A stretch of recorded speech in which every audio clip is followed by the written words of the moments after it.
You're at your old trusty boat you call Mighty Sparrow. I'm in the city of Mardi Gras. Welcome to the Sailing into Oblivion podcast, where we hear stories from everyday people who do extraordinary things. I'm your host, Jerome Rand. Good morning from Mighty Sparrow. It is a balmy 75 degrees here in the dark AM up here in Rockland, Maine. It's about it's actually 4:20 right now, but in the morning, which has a little bit of a different connotation. Pouring a little bit of coffee here. Might as well turn this into the 4 a.m. podcast because it's the only feasible time for me to do this where I'm not absolutely cooked from pushing boats and boat stands all around this place. Not that I'm complaining. I'll start doing that once we get to work. Sometimes that's that seems to be the theme of these hot days. Yesterday it was near 90, and today I think it's supposed to be mid-80s with very high humidity. But I enjoy it. I'm not going to lie. Sweating through your shirt before 8 a.m. is, I don't know, it's a badge. It's a badge of honor. At least that's how I like to validate it, or not validate, rationalize it. Yeah, I think that's the... Oh, that's the ticket. Yes. Whew. That first hit of coffee is something special. And in some ways, I'm really glad that I got used to that powdered creamer as opposed to fancy-dancy actual half and half and all that sort of stuff. Only because it's so convenient, so easy. You know, obviously offshore, you gotta have something that lasts a whole long time and is easy to store. But it also makes having some of that stuff here on land pretty easy as well. Oh man, I'm looking around here and shoot, some of my interior accent lights, which I have just around the handrails inside of the cabin, which give off a lovely glow where you can't actually see the LED lights. You just see the reflection of them on the walls. Some of them are out. Oh no. And one side is a different color than the other. Dang it. That means it's time to flip the bill for another $30 set of lines. The only problem is they're kind of a pain in the butt to actually set up in there, but that's okay. There's a lot of worse things in the world than my interior lights here aboard Mighty Sparrow.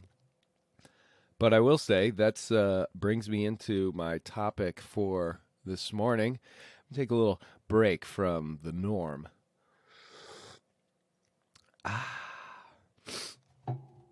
Oh, sorry for all the disgusting noises, but you roll out of bed at 4 and make that coffee and turn this microphone on. You're gonna get the real deal, people. That's how it is. Oh, shout out, I guess, to all those people who I guess I'm gonna call them fans. Not many, but those few that have hit me up with some pretty cool comments saying they enjoy the content and want me to keep on pumping it out. So this one's for you guys on the YouTube channel. Really appreciate it. Really should pull it up. I'd love to pull it up on the computer, but I'm afraid the computer will probably crash. Can't handle all that stuff. You find when a computer has spent a year or so at sea, boy, they do not like to function properly anymore. I think there's something about I don't know if it's actually salty, moist air that gets into them, or if it's really just the fact that they've been jostled around for such a long period of time. But in any event, shout out to you guys. Thanks for the encouragement. I will try to keep pumping these shows out, because I don't do it so I can listen to it. Oh man, I'm full of them. In some ways, this is actually probably a good thing to do. I'm a bit of a morning person, and by the time 7 rolls around and you go into work, I'm freaking full of beans, ready to just go. And anybody who has worked with me, or not necessarily for me, but because I almost never describe people as that, but was maybe a sailing instructor under my tutelage, either in the Caribbean or in Michigan, can attest to the fact that I like to start the day off with as much energy as possible, get everybody juiced up, as I used to say, just to shake off the night before, I guess.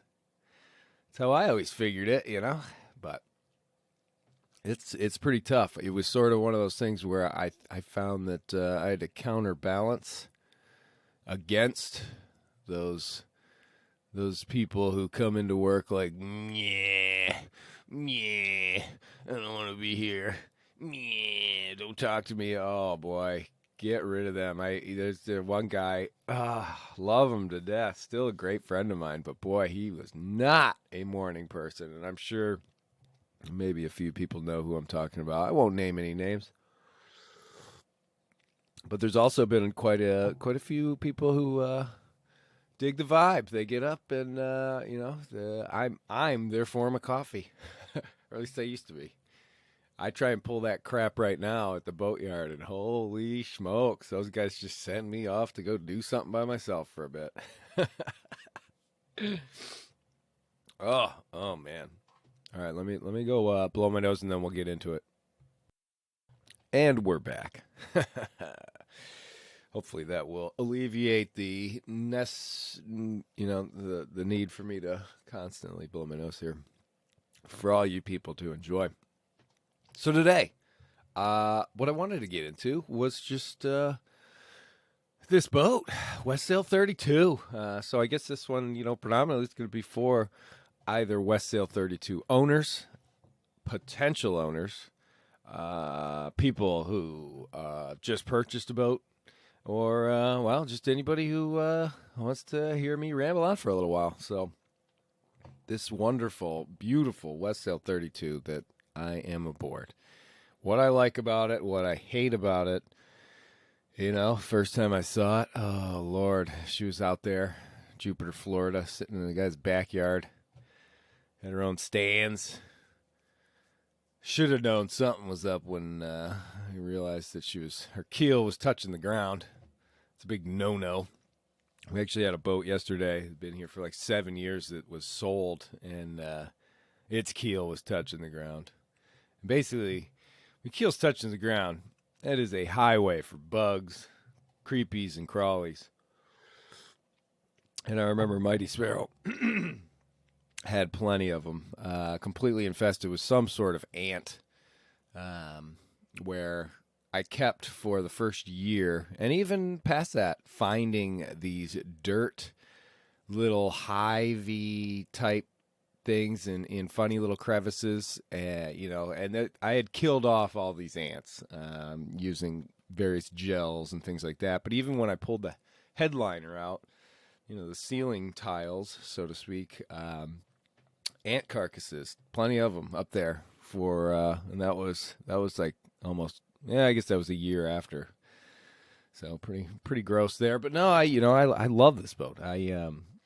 There have been many, many times where I'm either just sitting up on the deck enjoying being on the boat, sitting in the cabin staring at the ceiling, just looking around and taking in the beautiful lines and everything, and I don't know, just the feel of it all it's wonderful. I've been very fortunate to really, really enjoy the boat that I found through and through. A lot of boats and a lot of people will find issues and complaints and this, and I wish this was different.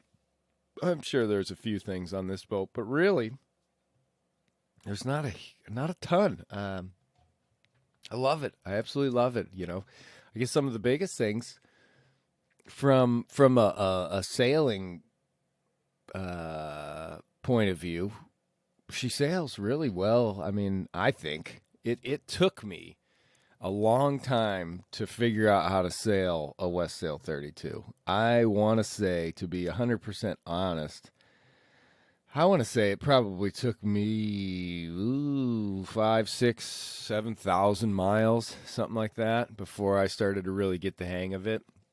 And I guess, not just a Westsail, but a heavy displacement, old school, full length keel, cutter rig, that kind of boat. Before that, the most common boat I was sailing was an Express 37, which turns on a dime, accelerates. It's got a huge, I think that drew like 7.5 feet or something like that. Good old shout out to Cosmic Warlord. She used to ply the waters down there in the British Virgin Islands out of North Sound, Virgin Gorda. Man, we had a lot of good sails on that old girl. But she was unfortunately lost, I believe, in 2017 in Hurricane Irma. The hurricane named after my mom. Or I shouldn't say named after. I should say sharing the same name. But I digress. This boat, it took a while. It took a long time to get really used to how a boat like this, how to make a boat like this perform. And I'm sure some people might be sort of laughing about that because, Westsail can't perform. Well, actually, performance is relative to the boat, pal. How's that sound?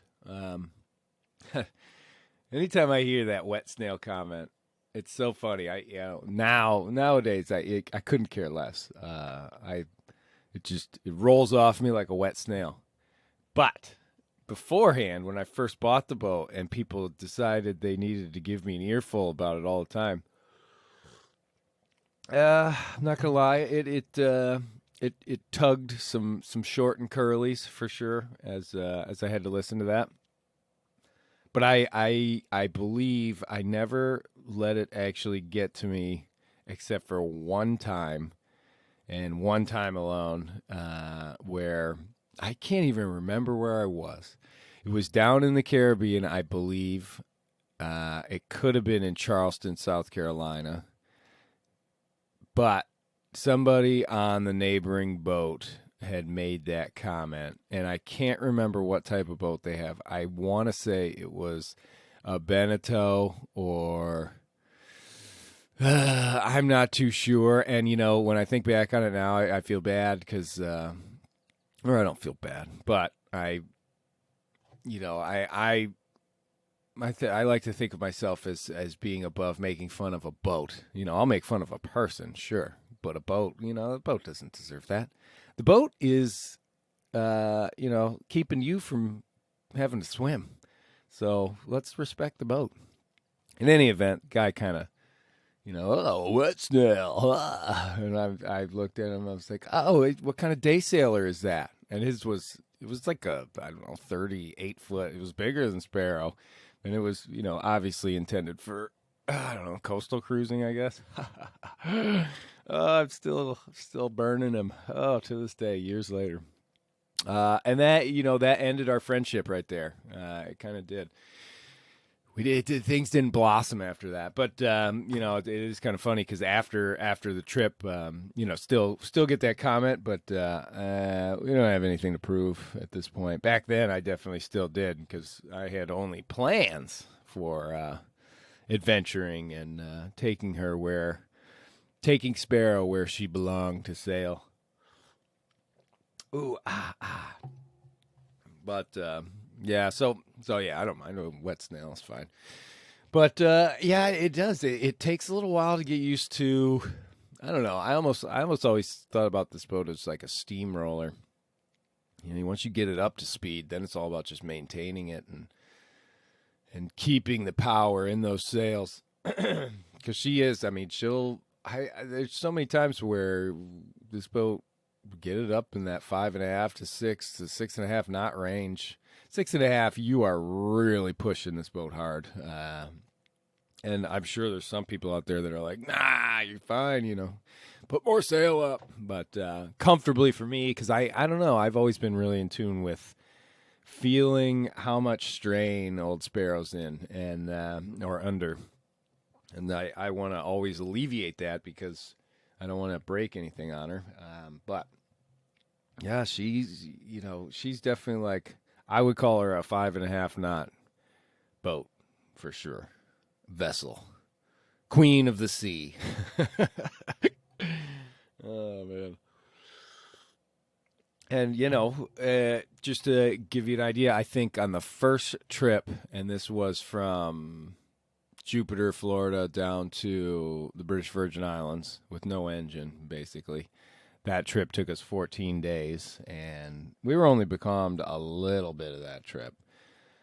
Now, I'm basically, after, I don't know, 70,000 miles or so, it would probably, in those same conditions, I think I'd probably get down there. I'd be able to cut at least like 4 days off of that trip, maybe. Not bragging or anything. It's all Sparrow. Sparrow and I, I know what she needs. And I'm not even really doing the sailing, technically. I'm just tuning Mongo to it, but it's sort of just knowing, oh, okay, yeah, so Westsail is not going to do 45 degrees off the wind, beating into a choppy head sea. Like, okay, I'm no longer gonna sit there and try and make it happen like some fairy dust floating in the nimbly bimbly sea. No, I'm actually just going to I'm gonna go on to a close reach, by all accounts, and sail at about 70 degrees off the wind. Take some heel out of the old girl, go down below, mix up a G&T, hop on deck, turn on some tunes, and enjoy life. That's what I'm going to do. And I suppose if you really have to, if the situation dictates, yes, you can make the boat go upwind, but it's going to be really, really slow. Especially when there's head chop, but no, you figure it out and everything like that. And I think like any boat, there's definitely some dogs out there, but I don't think the Westsail 32 is one of them. Far from it, actually.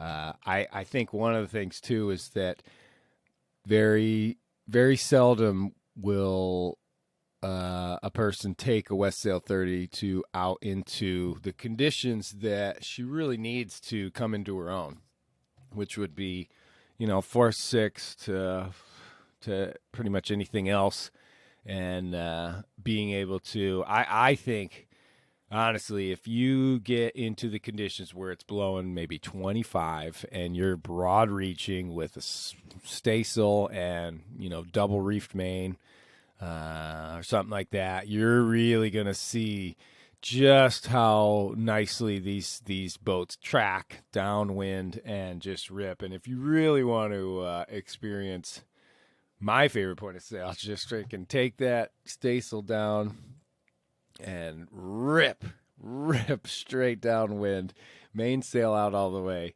in heavy, gale force conditions. And oh my gosh, it'll change ya.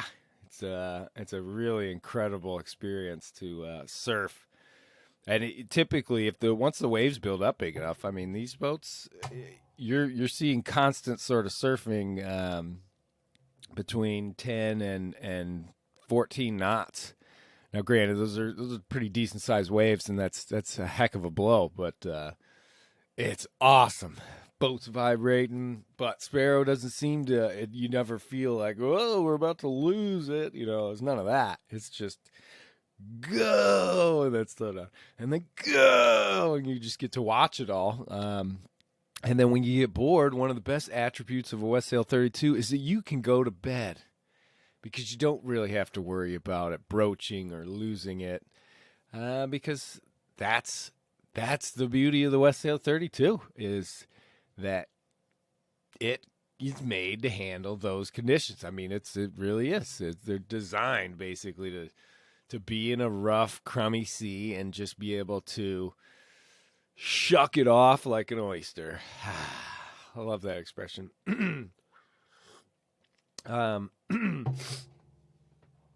Pausing to just make it so you don't have to listen to that.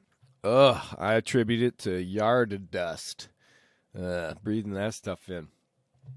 But back to the boat. Yeah, there's something special about this boat, and I think some of the other just outside things, as far as the fact that it's built here in the United States, I think that's great. I also think it's great that it's a recycled boat. Technically, it's had at least one other owner before me, so I'm not buying something new. Because, heck, there's enough old stuff in this world. Let's use that until it grinds up and disappears, and then maybe think about some new stuff. But that's off topic. Very simple boat, or at least one can keep it simple and still enjoy the lap of luxury, I think. Because, how simple a boat is from a systems point of view, that is up to the owner for sure, because I've luckily somehow have never fallen into that trap of like, ooh, if I had that, then I could basically open my wallet and pay a whole bunch of money when it breaks. That's how I see it. I think of, if I don't have that, then I don't have that, and there's no problems. So simple boat. Simple layout down below as well. I think one of the coolest comments I get from people. Oh, and I'm actually I gotta change those lights a little. So I'm walking away. Just walking away. Don't worry. Don't go anywhere. I listened to the Bill Burr podcast. Man, he is so funny, but he does that because he's got the anger management stuff. And so when he has to scream, he just actually goes and like turns away from the microphone. Oh boy, he's a pretty funny guy. Okay, there we go. Just wanted to turn the lights on the correct way so I can see what I'm talking about here. Down below, plenty of space.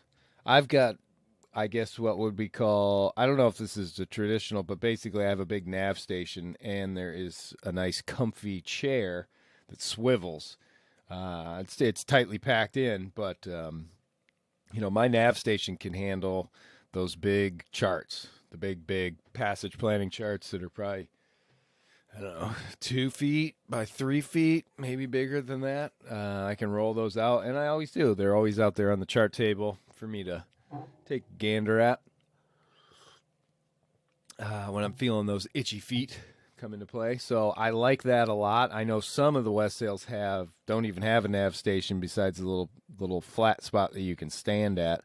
And I've seen some that have been modified down to have a freaking nav station that could only have a laptop computer sit at it. And that was one of the first boats I ever looked at had that, and it was kind of cool in some ways because it had a built-in little sort of almost like a love seat, I guess, a little 2-person seat. But yeah, I mean, I couldn't have plotted on a chart. Plus, it was sort of inclined, like an architecture. Like you see, like I don't know, some professional artists would have, where their their desk is at an angle. Jeez, boy, 442 right now. So give me a break, pal. And then some of them have a bunch of drawers and storage there. I've got storage, but yeah, I don't know. I like it. And honestly, I like the best is when I build that shelving unit that takes up about half of this cabin, or I shouldn't say that, about a quarter of this cabin. Oh man, that was a loud one. Then I'm sort of really tucked in to the nav station, and I don't know, it gives me that feel of being on like a Volvo 70. Just like, oh, okay, time to get into business. I almost feel like I'm in a cubicle. How weird is that? I almost enjoy the fact that I made my nav station into an almost cubicle. It's like the boat is the exact opposite of a cubicle. But in a lot of ways, it's not. I'll let you guys think about that one. Plenty of room for sleeping. I love having one of those booths. I'm sure there's a technical sailing name for having a booth on a boat, and by that I mean a table with two bench seats. And I actually went out and purchased a little stool so that I don't have to slide into the booth when I need to be a little more mobile. And it's actually kind of nice. So now mine seats 5 there.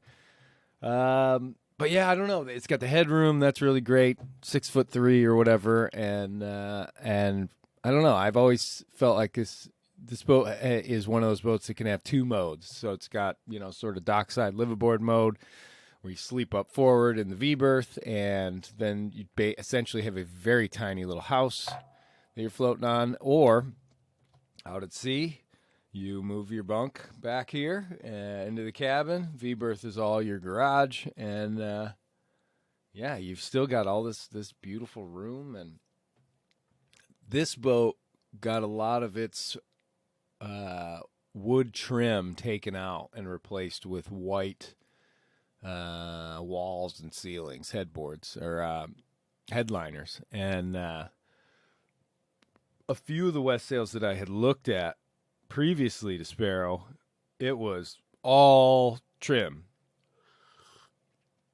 So teak or mahogany, I think it's mahogany, just strips of it. And when you walked in one of those boats, it was dark.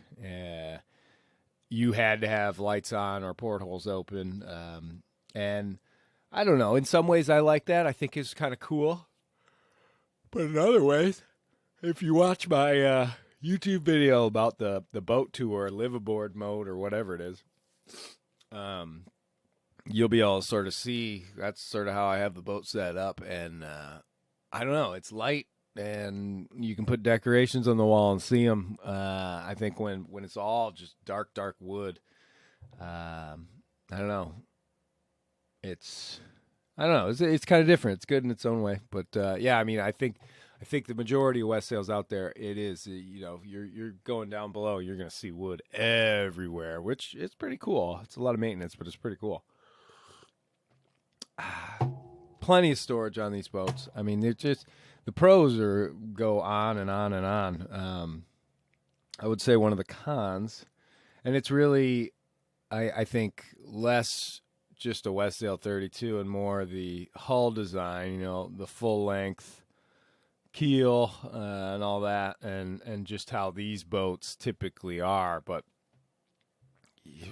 when you are in the downwind sailing, or you're in a really lumpy anchorage or something like that, boy, she loves to roll.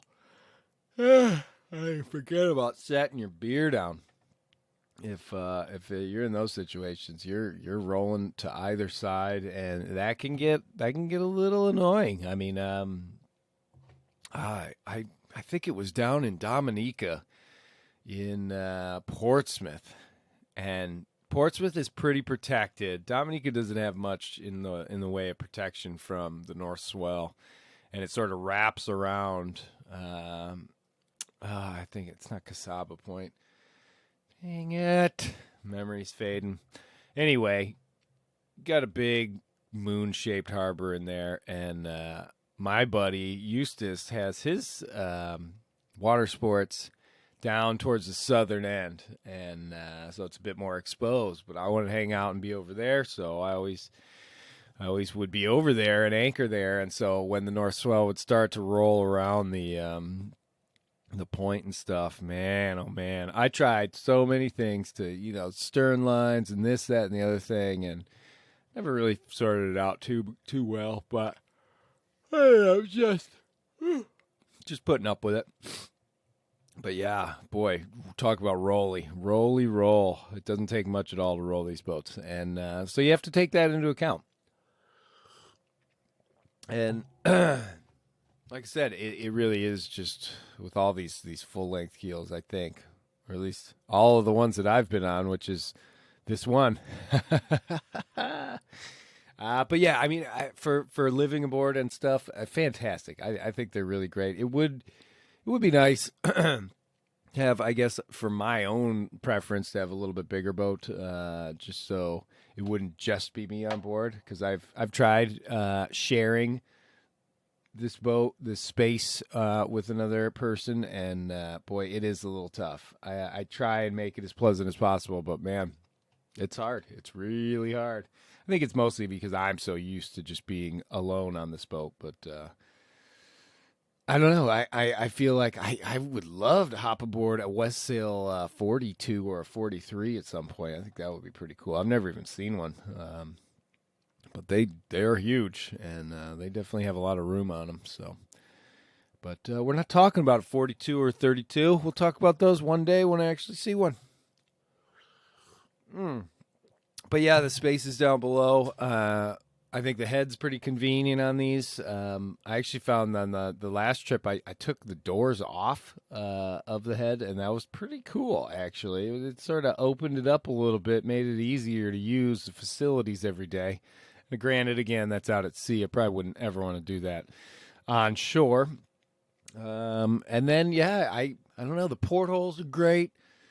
I did finally see a possible way to make some sort of not rain catch, but so one of the fatal flaws, I guess you could call it, of these Westsails, the portholes. So the doghouse or the cabin trunk, whatever you want to call it, basically the raised area on the deck to allow Westsail to have a 6-foot 2-person stand straight up in it.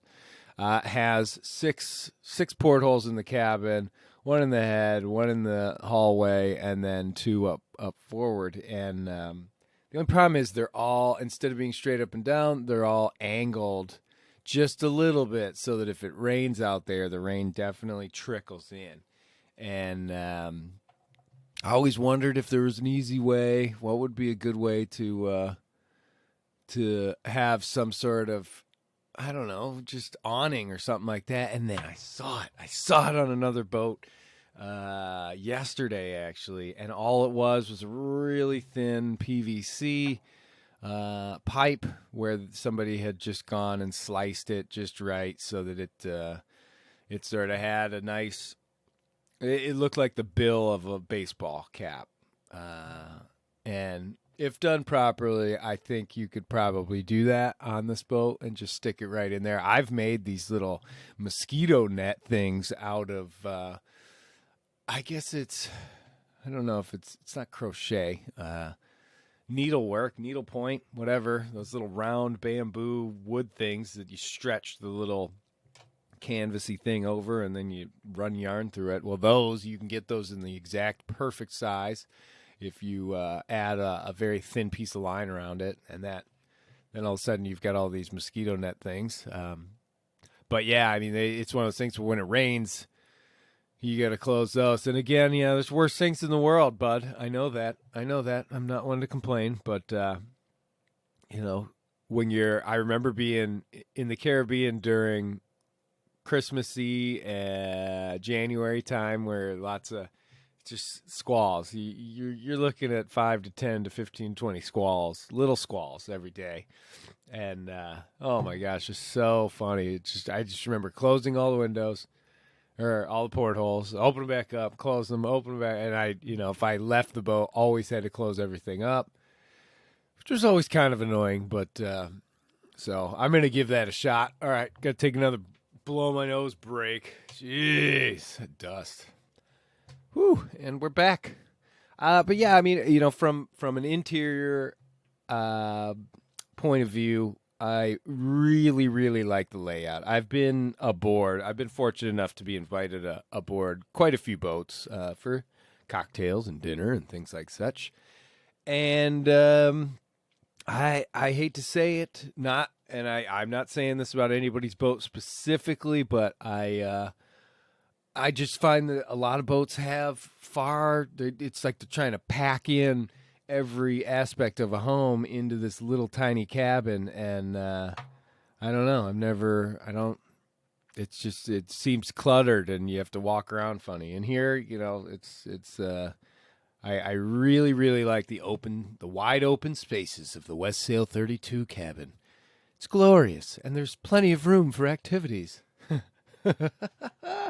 We keep launching boat after boat, and yesterday we opened up an area the size of a tennis court or something like that, and oh my gosh, we were all jumping around like, oh, there's so much room for activities. Too funny. But it's really great, and like I said, simple, and I don't know. I really like down below. On this boat specifically, the access to the engine room really sucks. That needs to be rebuilt. I don't know what was going on with this, but the stairs, the companionway stairs, are just awful. They're made out of some crazy heavy, I don't know, synthetic wood or something like that. It's 2 pieces. It's just absolute garbage. And I don't know.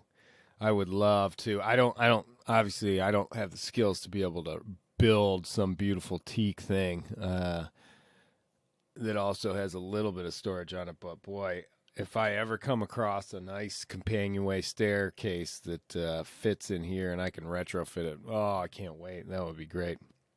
Until then, I'm probably just going to rip this one out and at least paint it because it just looks awful. But it's heavy.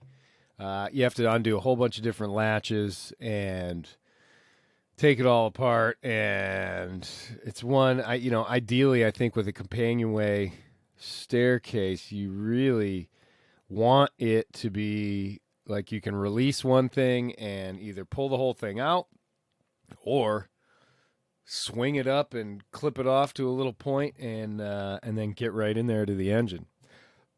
Not so on this boat. And this isn't across the board of all Westsails, I don't think, because I can't imagine anybody else trying to put up with this system that I have. But at any event, once you get those down, then the engine's, I'd give it a 6 on the old easeability to work on the engine scale. Only because, you spend a lot of time laying on the engine and with a mirror and a flashlight in your hand trying to see something on the sides and trying to get to the stuffing box or anything like that. Damn near impossible. So that's kind of a pain. But I don't know. There, I've compared to some engines that you can't even see the impeller. I'd say I'd give it a 6 out of 10.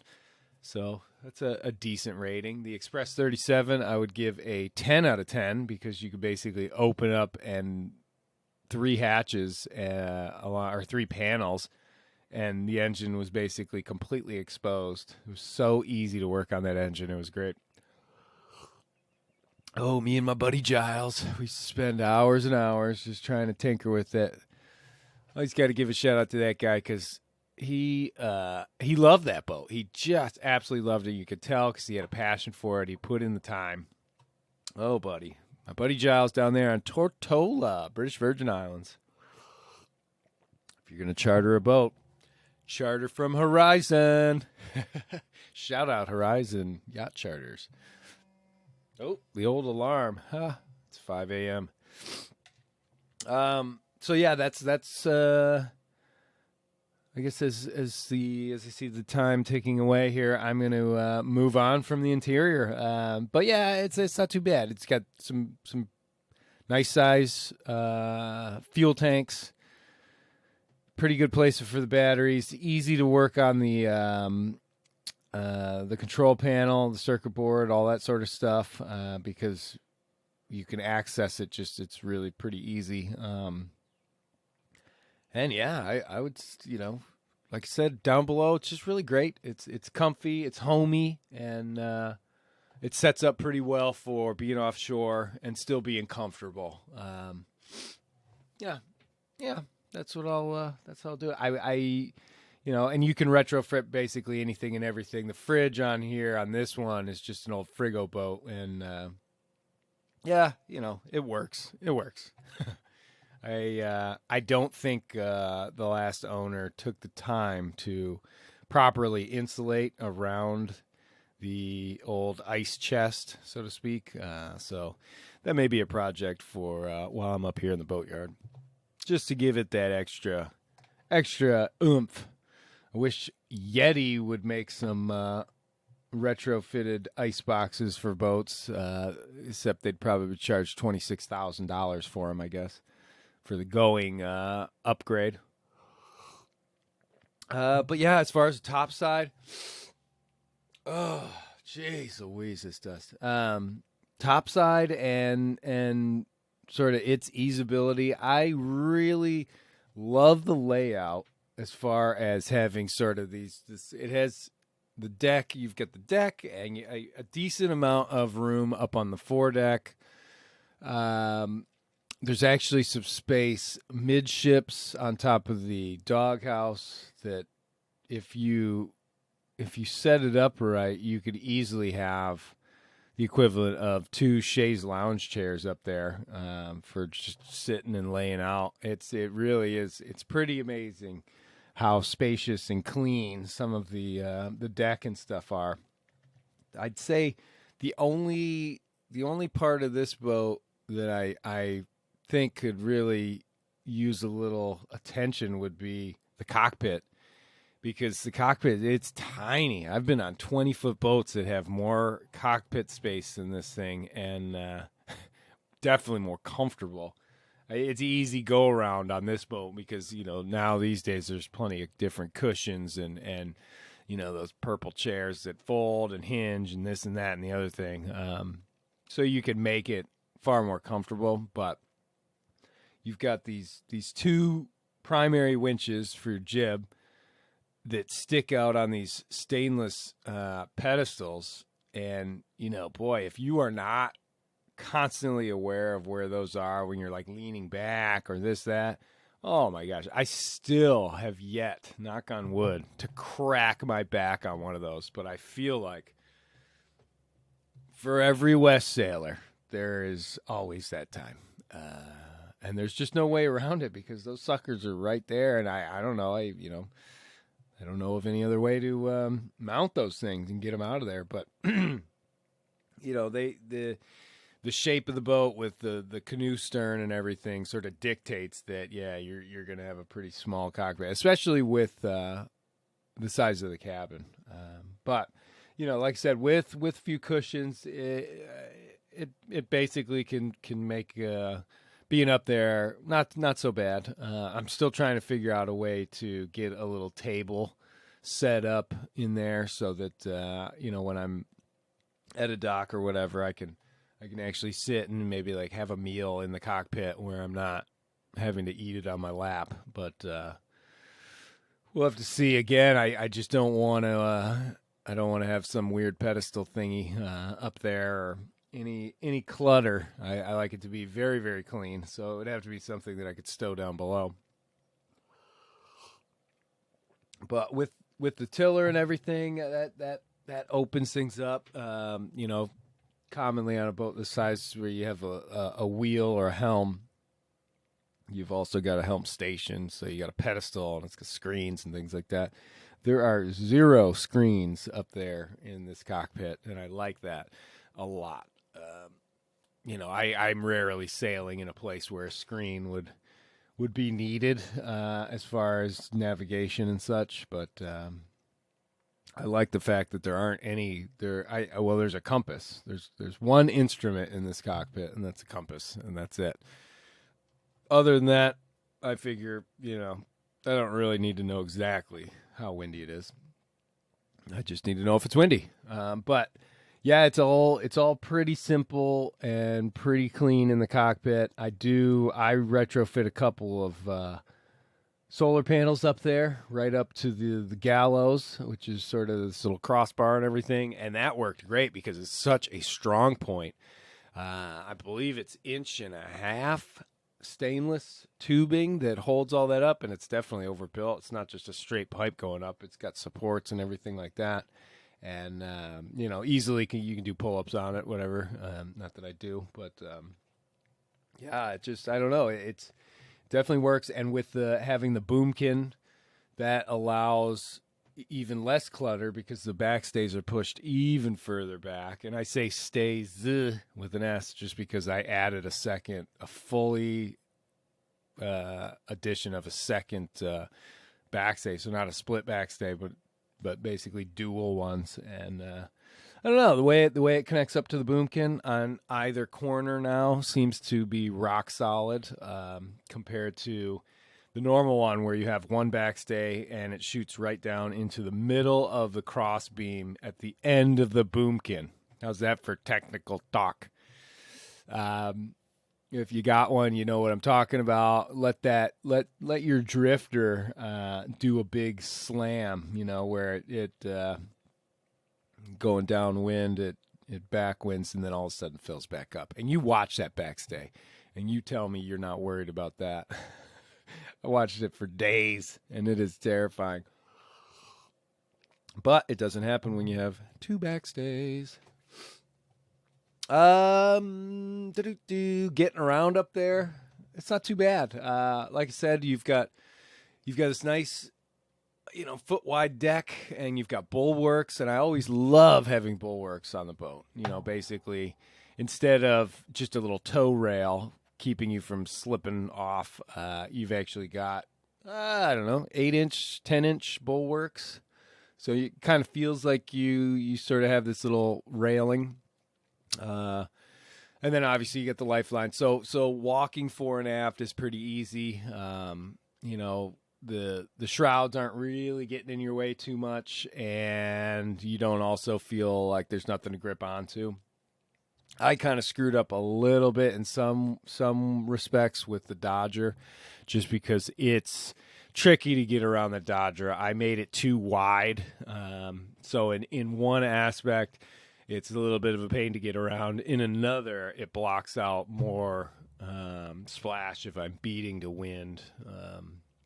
So that definitely, I don't know. I take that because, the whole idea of a wet snail is that they are kind of wet boats when you're beating to wind. I've been in force 8 conditions going downwind and everything's completely dry.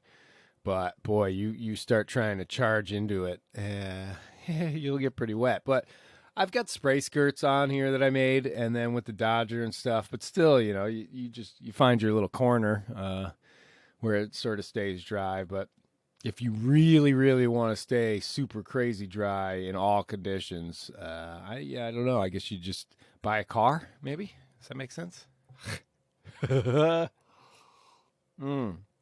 Oh, man. All right, we got to pause one last time before I start to wrap this one up.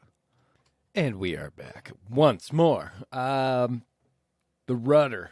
I want to talk about the rudder on this boat. Thing is magnificent. It's huge. It's got a huge tiller connected to it. Really just feels like it's not going to break pretty much ever. The rudder's maybe 9 feet tall or something like that. No, it's maybe not that high. It's 8 feet tall, but built like a barn door. The tough part about it is that it's a little heavy to sail, like to hand steer. But luckily, this boat with that boomkin is perfect for, I think, just about any type of wind vane you could ever want.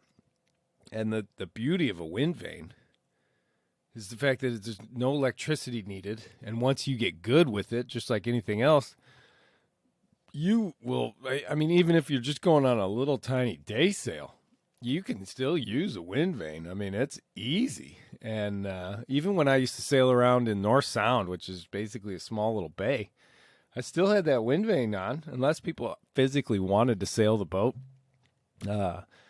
Mongo just does it all, and easy peasy. You don't have to worry too much about it. That rudder, it's got 3 huge pintles, well overbuilt.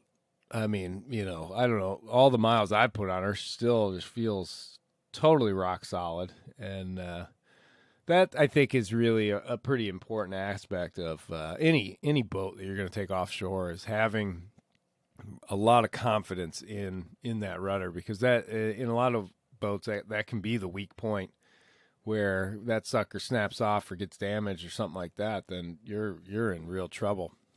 It's not really a worry on these boats, so that definitely helps. And I think overall for the hull, obviously it weighs a whole lot, which slows the boat down, but just the design of it, I feel like I could ram into just about anything, and the boat's going to be okay. I've heard stories of these boats being hit by container ships and scraping along the side, and other than some cosmetic damage, they just bounce right off. And that, to me, is just such a priceless thing to have in a boat. And again, it always ends up harping back to how slow these boats are. And again, yeah, they're slow if you don't know what you're doing, and they're slow compared to a lot of other boats. But guess what? I'm out there for the actual sailing experience, so speed is just completely relative to,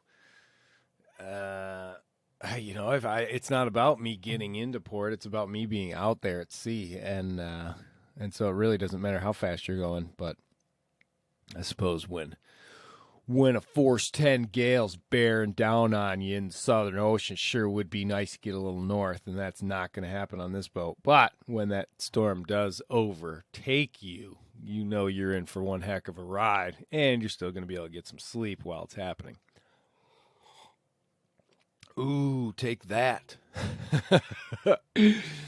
Bowsprit on these, the setup that I have is the old traditional Doug fir, 3 pieces of plank put together, and then a little bit of a platform on either side of it, which the platform, I don't know. I'm obviously I like it for going up there, for me physically going up there, because all I have are hank-ons. I don't do any of the roller furling stuff, but I did punch through some pretty gnarly seas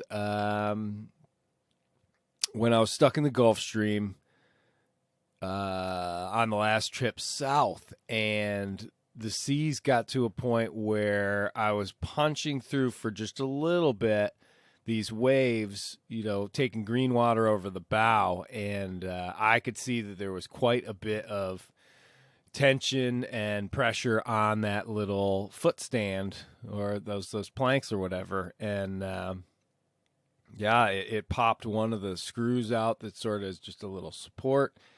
And so I saw a bit of a weak point there. I mean, if you were in really bad conditions, reaching or whatever, I don't know. I almost feel like I want to sort of almost make those a little more breakaway, or do something to sort of change them up so that they can take a little bit more of a beating, because I wouldn't want them to rip off of the bowsprit and expose a bunch of wood and stuff like that. So I don't know. But aesthetically, looking at it, it looks beautiful, especially when it's all varnished. Definitely need some non-skid on it, because if you're going to spend any time up there, you don't want to be slipping and sliding all over the place. And Westsails, they make a whole lot of different pulpits.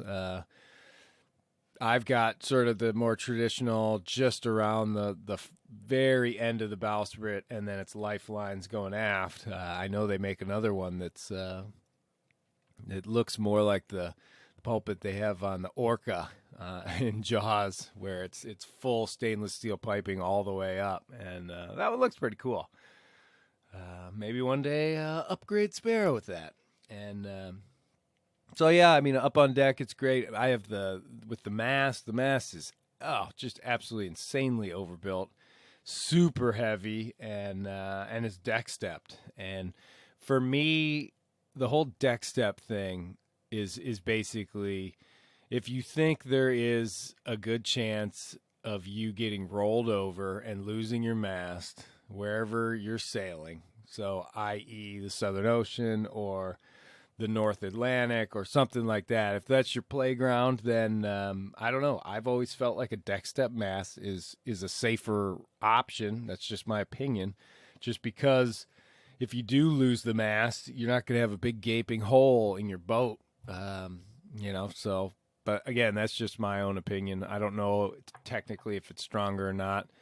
got a compression post. I've seen a few issues where the deck starts to compress. Had to repair all that once already. But that was probably from a decade of sitting in the backyard of a place in Florida and not necessarily neglect, but just neglect, not looking at it and not noticing that water was pooling there and slowly saturating the mast step area. So I don't know. These boats are just absolutely, I think they're amazing, especially for being out there sailing. If you're gonna be living aboard a boat like this, I'm pretty confident that you could easily have two people. Obviously, I'm a bit of a loner, but two people could share one of these boats. You could sort it out in so many different ways as far as sleeping arrangements and stuff like that. That it's doable. It's definitely doable. I mean, there really are just great boats when you're out there actually sailing, and it's a nice day. There's plenty of places where you can kick back and relax and just take in the world, and that's what I really like. That's what I look for. Is I look for spots where you can throw a cushion, crank back with a book or some tunes, and just watch that ocean go by. There's just nothing better in this little life of mine that I've ever really found. And Westsail does a great job with that. It really does. And with the bowsprit and the boomkin allowing for huge amounts of sail area, these boats do really well in super light winds as long as the ocean is flat. I've basically sailed this boat on vapors with that was always such a funny saying. Oh, she got a case of the vapors. Maybe just think of that. But I've had this ancient old drifter. May it rest in peace down there in the doldrums, or in pieces. If you've read the book, you know what happened to that one. But it is a huge drifter, huge mainsail, even sometimes throwing the staysail up there at the same time. And you could just, this boat, if it's flat, it'll just keep going and going and going. And it's just such a beautiful thing to watch a Westsail cut through a completely flat, calm sea somehow. It seems almost magical. But, I don't know. They sail, I think they sail really well once you figure out how they need to be sailed, where that power needed to be. And I suppose each boat's going to be a little bit different, but they're fantastic. And the amount of times that I have gone below and gone to sleep with, maybe the number 2 drifter, full mainsail, some broad reaching, just powering along, doing really well. Everything seems hunky-dory. And then waking up to the sound of me surfing and thinking, holy cow, I wonder how long the wind amped up for. And Sparrow's just taking it, and just powering and doing it so well that I was able to keep sleeping. It's just, I don't know. There's something to be said for that. Most boats, that wind changes about 5 to 10 knots, and all of a sudden it's total chaos if you don't do something about it. But these old Westsails, they just know how to deal with it. They're great. I don't know. I'm trying to think of other aspects. I think one of the really cool things about the Westsail is the community as well. We're a bit, I don't want to call this a cult classic boat, because that sort of, I feel like, denotes that there's some problem with it, and it takes an oddball to really like it. But I think there's a very dedicated community out there. I don't know if I'm a part of it or not. Maybe. But there's the Westsail Owners Association, as with a lot of other boats. There's, I don't know, tons of people in there.